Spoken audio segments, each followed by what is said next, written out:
Hi guys, it's Emily from Novel Novels and welcome to today's video. This is my reading catch-up October week. One less books. Yeah, it's been a bit of a busy week. Don't forget Victober starting, so I haven't had obviously I've been focusing a lot on organising myself for that. And it's just been busy. I will go over why that is at the end of the video, so hang on a little bit if you want to find out why. But yeah, I've only read 6 books, but that 6 books is fine. I think that's quite good, considering I literally blitzed yesterday and may have already finished a Victober, but we're not. You'll find out about that. But yeah, it's just been busy. It's been really, really busy. So let me show you the books I'm reading currently. I've got one more I'm starting today. I'm starting reading Shirley by Charlotte Bronte for my buddy read with Katie from Books and Things. We're going to read 2 chapters a day. Yesterday's pages didn't grab me very much. Obviously I'm filming this on Thursday. Didn't grab me very much. I read, apparently according to my time hop yesterday, I have read this 5 years ago. Because I've got really good reads, I cannot remember what I rated it, but I'm hoping I like it more on the reread. It's not one of my favourite. I think Charlotte Bronte literally wrote loads of books, and my only one that I absolutely loved was Jane Eyre. And other than that, I feel a bit like, So, yeah. We will have to see if I love this one. I hope I do. Fingers crossed. And then for my buddy read with Danny from Danny's Book World is Rewitched by Lucy Jane Woods. I need to take the sticker off. But look at this stunning, pretty. It is in honour of Gothtober, which is hosted by, obviously, Shirley's in honour of Victober, obviously, and it matches one of my prompts for that. But Bewitched is for Gothtober. I don't do the prompts, but Olivia hosts the readers on, and it's a witchy book, and it's just what I blooming need to balance the classics. I'm reading about 50 pages a day. Yesterday's pages already grabbed me. I blooming love it. It's going to be amazing. The next book is out in hardback, and apparently I'm expecting, this one was in the Waterstone sale last year, or sort of the start of this year, the Christmas sale last year, and there is a good chance that the hardback will be in the sale this year. If it isn't, I'll get it full price, but I'm hoping it'll be in the Waterstone sale at Christmas. So, but this pretty edition, I want the Waterstone's pretty edition in the next one, but yes, straight away going to love that. And then my contemporary, to again balance things out, is Millie Johnson's The Happiest Ever After. It's a rom-com, which is what I need, and about sort of this girl who starts off and her life is going cuddly. She's planning to leave her partner because he cheated on her, and she's having and then basically she has something happens to her, and she ends up waking up from this accident, whatever, and feeling that she's a bolder version of herself, the fictional Sabrina Anderson. She thinks she is the character she's been writing a story about. And she's disorientated by the accident, and Polly ends up believing that she really is Sabrina. And she now ends up living at the heart of a noisy Italian family restaurant by the sea, run by Teddy, the son of a new landlady, Morel, and a much-loved place, but she's facing the threat of closure as a rival restaurant moves in next door. One thing I will say is that there was a little bit at the start of this book that as dedication by the author, and I think it really needed to be said, and I feel like it's another thing maybe I'll do a video on. And it says, dedicated to all those authors who write romantic fiction and all those readers who love it and keep us in our job. Be proud to read us as we are to write for you. A story that floods your heart with joy and an ending that leaves you with hope and smiles does not make it inferior to books in other genres. We do not write lesser books. And I do feel like that because I do feel that a lot of people judge the romance books, and it doesn't need to be judged. So this one, I'm going to looking forward to cracking on with that later. I have got my TBR job book that I'm starting after I've done the buddy read books. You'll find I'm reading less books a week because I'm going to be reading more books a week. That's probably what is going to be affecting my numbers. But some weeks there'll be more read because I'll be finishing them off. But that's the thing of reading loads of books at the same time. When I looked at my time hop yesterday, I saw some months I was reading like 8 books. Some months I was starting October with 8 books on the go. Some it started 6. I think 4 for me is pretty good. So, but it does mean, like I said, this means my weekly reading check-ins are going to be less. But here we go. So a book that I picked off my shelf and I read, there's only one that's been read in October, the rest are September. And this is A Sister's Hope by Molly Walton. And again, it's a romantic saga finalist in 2023, but it was only 3 stars for me. It took me ages to get into it. Didn't necessarily love it. It's set at 1941 in the World War II, and you have got like a mystery element in one of the timelines, and that's about where the workshop girl Connie finds comfort in the friendship of glamorous room flatmate Valentine. But when Valentine disappears one night, Connie doesn't know where to turn, and with the war raging around her, police won't investigate. So Connie basically investigates, and that bit's quite interesting. And we've got a bit of Connie's family that are set up that live in this big mansion over in the countryside, and their house has been turned into a maternity home, and it's their mother story is over there. So it's all right. It's just very average kind of 3 stars. Not one necessarily that Mum's going to like. And then to completely the opposite, I go over to my 4 stars books. I've got 3 great 4 stars and 2 great 4.5. They're no 5 stars, but I'd rather be fussy and give my 5 stars where they're at. But Meet Me at Midnight by Holly Martin is, as you can tell, it's a witchy fantasy. It was just what I flipping needed. It worked so well alongside that other book. It was a hug in a book in the fact that it's funny, it's witchy, it's got a bit of mystery, it's got a bit of sauciness. It is just a flipping brilliant witchy book, and it was just what I needed. It's about Iris Mackenzie, who was on a mission. Her scheming ex-boyfriend stole her grandmother's locket. She'll do anything to get it back, even using the magic she's always kept hidden. But what she isn't prepared for is competition. Lynx Oakwood has been tasked with the job of recovering the same locket, and alongside his fellow witches in the magical village of Midnight, Lynx believes the locket holds great powers that could be dangerous in the wrong hands. And this story is great. Yes, you know the romance side of it. You know they're going to end up together. You know it's literally is written in the book from the very start. But there were some twists and turns in the way, and I think the locket side of it, the community side of it, the family side, the witchy bits, it was just what I needed, and it was a brilliant, brilliant book, and I thoroughly loved it. Another one, charity shop. Then you've got The Boardwalk Bookshop by Susan Mallory.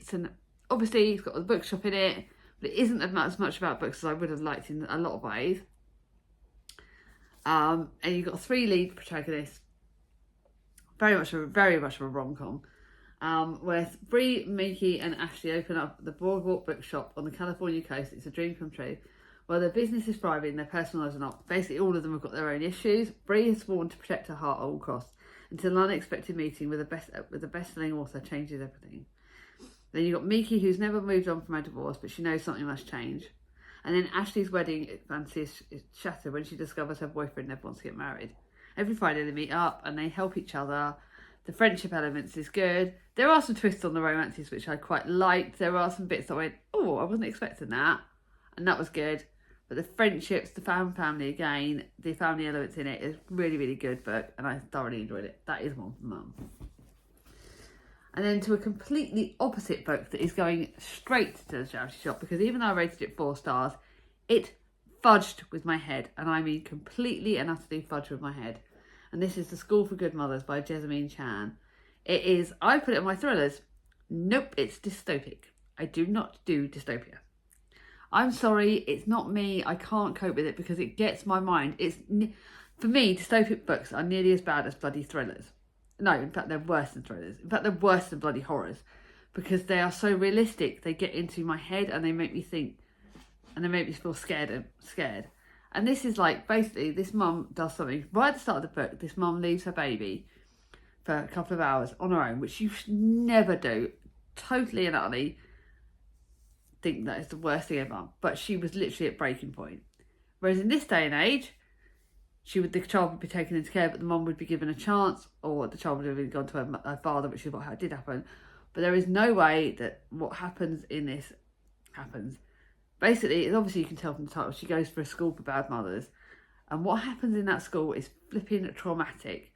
What they go through in that school is frigging like enough to fudge with your head so badly. And I just found it really mind-bending. The idea I could never leave my kids for that long, and it just fudges with my head.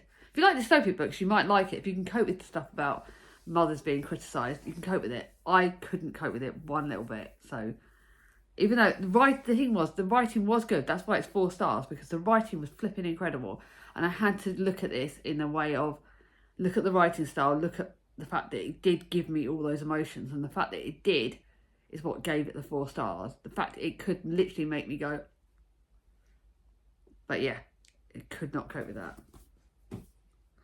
And then to my 2 4.5 stars. I finished the group book for Victober already, Hester by Margaret Oliphant. I started reading it a week ago, and over the last few days I literally blitzed it because I couldn't flipping put it down. Hester by Margaret Oliphant is the group book, and it is an amazing classic. I am so grateful for the Victober hosts. Obviously I'm just going to link Katie's channel, and yeah, you all know the Victober hosts. I'll be doing hashtagging it, I'll be doing all that. I'll link Katie's channel, but God, this is good. God, this literally is an incredible classic. I bought one of the Margaret Oliphant's books recently, and I'm going to keep buying her books because I need to find them, because this was amazing. It is basically, we start off with about the ageing Catherine Burnham. So again, it's like Shelley, you don't start off with it all being about Hester. But she meets this, who was jilted in her youth and has risen to power in a man's world. And I love that strength of that character. And then she thinks she sees through everyone and rules over the family of her dependents with knowing cynicism. But then she meets someone called Hester, a young relation with a personality as strong as Catherine's and is determined to find a role for herself. And then she's got the other person, Edward, Catherine's favourite, who she treats like a son. Conflict between the young and the old is inevitable, and the depiction of the complex relationship that develops between the 3 principal characters is a mastermind, and it flipping is. It is an incredible book. I thoroughly loved it. It was 4.5 stars. In some ways, it could almost be a 5 star. And you never know, I may go back and change that rating because it grabbed me by the nuggets. There was bits in the middle that I didn't love as much. Probably that's why I rated it 4.5. But this is flipping brilliant. Margaret Oliphant's an underrated Victorian author, and she deserves way more praise. This was incredible. Put that on my shelves. I want to put that somewhere. And then to my library book, which I decided to read because I wanted to read a contemporary, the last book of the month, the last book of September, and that was By Your Side by Ruth Jones. It's her latest book out. I loved all her other books, but I didn't keep them, so I decided, why don't I just read them at the library? And this is, again, you've got the older protagonist, which is done good. You've got 2 timelines in this, which is done very well as well. In her role as the council's unclaimed heirs unit, Linda Standish investigates the lives of those who've died alone and tracks down any living relatives. She's been a friend to those friendless for the past 33 years, and now she's looking forward to an early retirement. But before she hangs up her case, Linda takes on one last case, that is of Levi Norman, a Welshman who made his home on a remote Scottish island for the past 5 years. And she looks into her story, and then we go back in time to Levi's story. Fascinating book, really interesting, really well done. The timelines work really well together, and I think it's a really good book. And it does teach you about strong female protagonists and about what works and what doesn't. And I just think it was a brilliant, great book. And yeah, Ruth Jones doesn't disappoint. So that's my library book. You're not going to see pictures in this video because I have not, even though I've been busy, like I've not actually gone anywhere or done very much. It's literally been householdy jobs. But what I wanted to do was talk to you at the end of the video about some changes that are happening in my personal life for a while. It's not going to affect my channel really.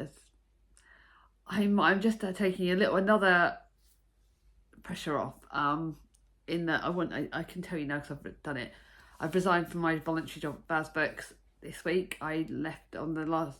I'm working till half term, but my health's taken another little dip. It's not just my health, but yeah, things are really busy at this end. Like with stuff going on with the kids. Like this is Thomas's last year at primary school, so he's needing me more.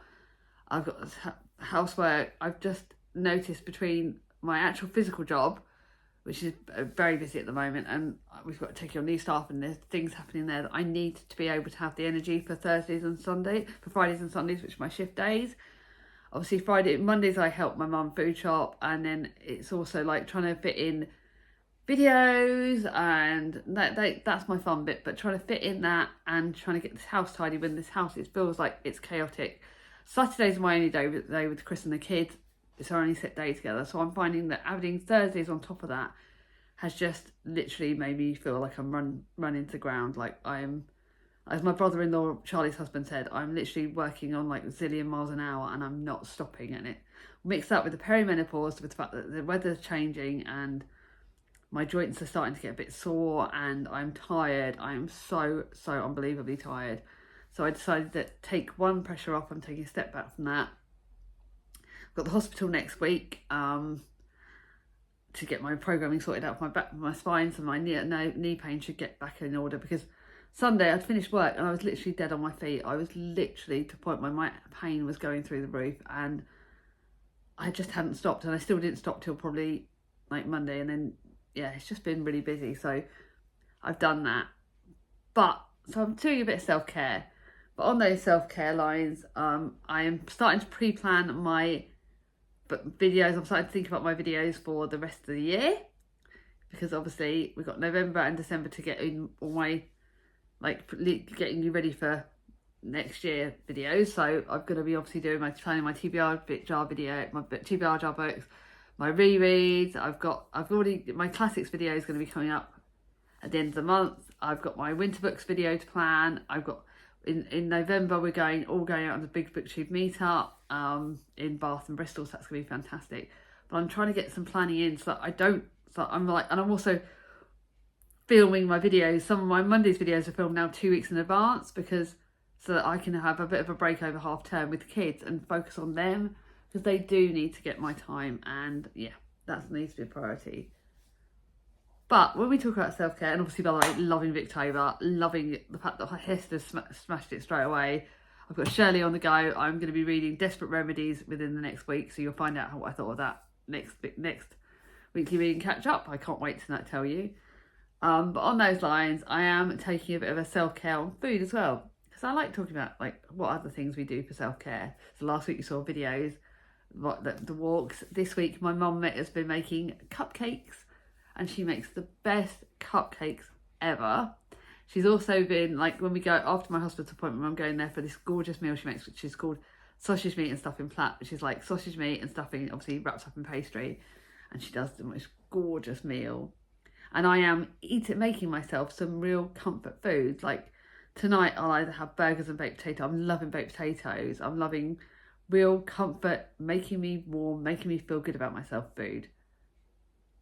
So actually, if you got to the end of this video, like, first of all, let me know what you've been up to this last week. Let me know what you've been reading. I love chatting to you all in the comments.